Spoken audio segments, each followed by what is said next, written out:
नमस्कार बंधुरा मौয়ের साथे रान्ना बान्नाते सबाइके स्वागत। आशा करी सकले भालो आछेन।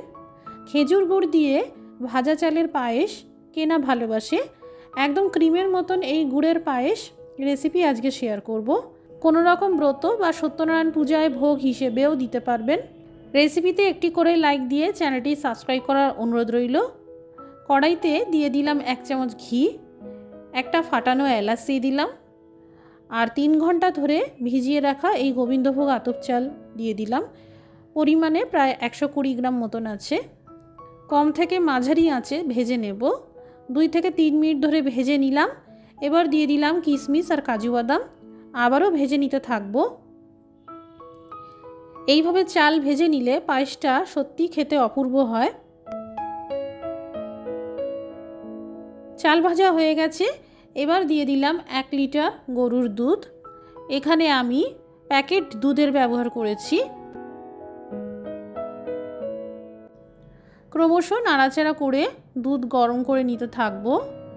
মাঝে মাঝে একটু চেক করে নিতে হবে চাল কতটা সিদ্ধ হলো।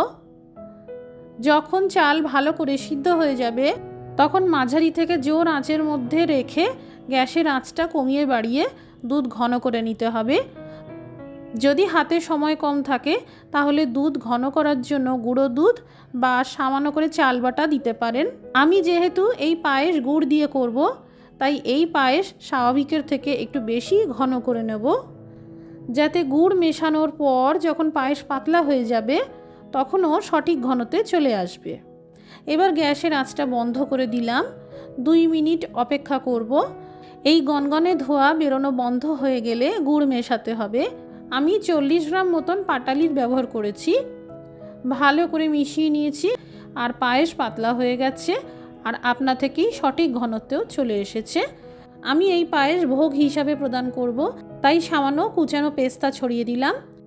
তৈরি হয়ে গেল খেজুর গুড় দিয়ে ভাজা চালের পায়েস। আজকের রেসিপিটি ভালো লেগে থাকলে শেয়ার করে দেবেন। সবাই ভালো থাকুন, সুস্থ থাকুন। Thank you for watching.